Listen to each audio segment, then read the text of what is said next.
I just spent way too long trying to get this gray hair out of my head using the monitor I have right here. Right there. Right where I'm looking, but you can't see. And why? Who cares? Who cares about the gray hair? But I was like, because it's like short, so it was like, and I was like, ooh, I want to pick that. And then I like sat here and was like, I couldn't get it. And then I was like, I've spent way too much time doing that.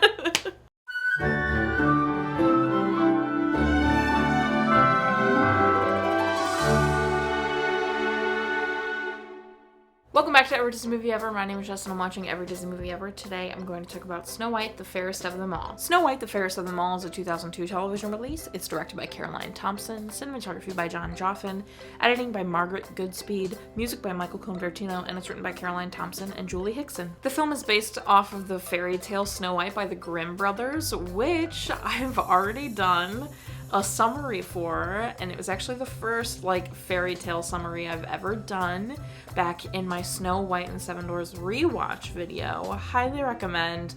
That very first summary story thing I did was so fun, and I just remember that one really fondly, and it was just a lot and amazing. So highly recommend going to watch that to see what the original fairy tale for the Brothers Grimm version, or Grimm Brothers, or Brothers Grimm, or whatever it is, so you can kind of understand what's happening here. The film stars Kristin Kreuk as Snow White, Miranda Richardson as the Queen, Tom Irwin as John, Michael J. Anderson as Sunday, Tyron Leitso as Prince Alfred, Vera Farmiga as Josephine, and Clancy Brown as the Granter of Wishes. Caroline Thompson loved the idea that the original Brothers Grimm fairy tale was about a fear of change, so she really wanted to capture that in this movie. Kristin Kreuk was entranced by the film because she loved the idea that you shouldn't judge a person's personality based off their looks, which I think is very beautiful. Caroline Thompson also couldn't say enough nice things about her collaborators. Everything I was reading, it just she was raving about everyone she worked with, which is so lovely. It was filmed in Vancouver. It did have a theatrical run in Europe, which is why when you look this movie up, it says it's a 2001 release, but it was released on television in America in 2002, which is why it's listed as a 2002 release for us. It was eventually released on DVD, and it was well received, but considered maybe a little too dark for children. I feel like the cinematography for the most part was pretty average. However, there was one really awesome trick transitional shot that worked hand in hand with the edit that was really cool, and a nice fun trick that they did that they didn't use in the rest of the movie, which kind of made me sad. I think that could have been a really cool way to transition between scenes, but it was really neat. And then the CGI wasn't terrible at all either. The CGI for the time was actually pretty decent. I know I've seen worse CGI in television shows that are around the same time, so I feel like it was pretty decent actually.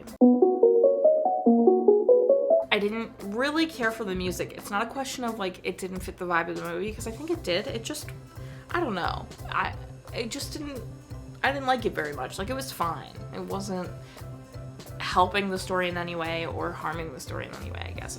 I'm indifferent to the music. I think this film is a really refreshing adaptation of Snow White. I love that the Granter of Wishes was siblings with the woman who becomes the evil queen. I also really just enjoy the twist that the dad stays alive. The dad doesn't die. So the mom has died, there's a parent death, but the dad stays alive. I also like that he gets the mirror shards in his eye, which is what makes him kind of mistreat Snow White and be indifferent, but worship the ground the evil queen walks on. And then once the mirror shard comes out of his eye, he's like, where's my daughter? I miss my daughter. Where are the roses? He's back to the man at the beginning that was so I need to take care of my daughter. I need to take care of my daughter, which is how the first wish he makes is I need milk to save my daughter. It's just so beautiful. I think he's a really well written dad when he's not with the mirror shard, obviously. And then I also love the scene where the prince calls Snow White beautiful, and she kind of goes off about, what is beauty if I'm not kind, if I'm not gracious, if I'm not strong, if I'm not... And it's just, this little, monologue moment, and it was really good, and I just love Kristin so much. And then Otherwise, I feel like the story is kind of quick. Like, I feel like there are really great pieces and, like, it's a really great twist and adaptation, but it just didn't have the budget and the time to be something better than it is. It's not bad, but I just feel like it could be better. And I'm kind of mad because the main character of this movie is not Snow White at all. The main character of this movie is the evil queen. We're following her journey.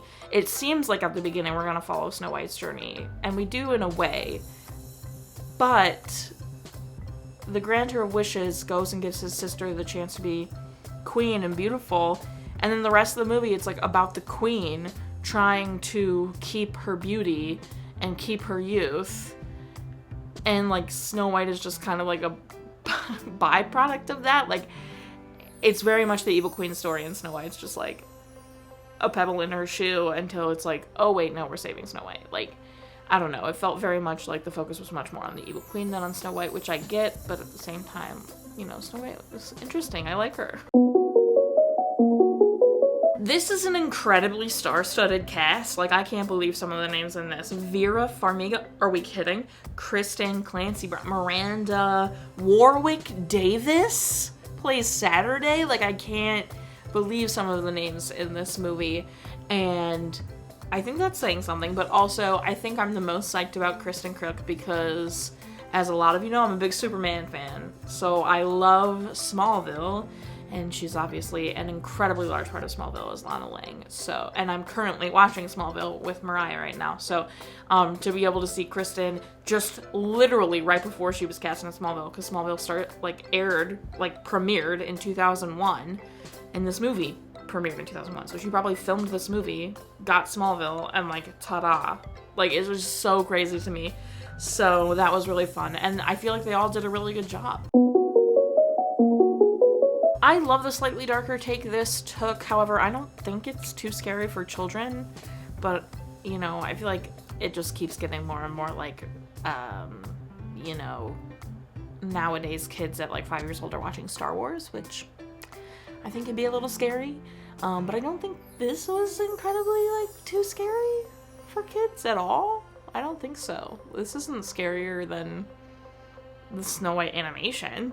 That scene in the forest where she gets like super afraid, I feel like that's scarier than any part of this. But what do I know? To touch a little bit more on the it was too fast, it left me wanting more. I wanted more of this interesting twist on it. I thought I wanted more of Snow White. I wanted more of Snow White's story. I was mad that we weren't with Snow White every step of the way and we focused so much on the evil queen story. I wanted to know the inner workings of how Snow White was feeling and what was going on with her and how she was feeling, but like we never got that, which was really annoying. But otherwise, I think it's pretty good. I don't think like it's bad. I just wanted more.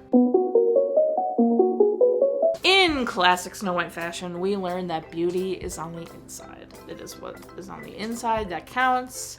You can be the most beautiful person in the world, but if you are mean, nasty, selfish, narcissistic, you're not a beautiful person. But if you could be not the best looking, but kind, and that's also beauty's in the eye of the beholder.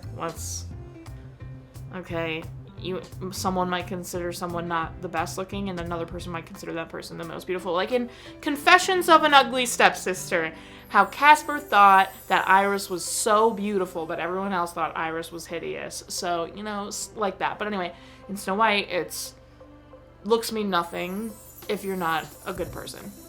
And I think that's a common lesson we all learn. That's everything I have for Snow White, the fairest of them all. I wanted this to be better.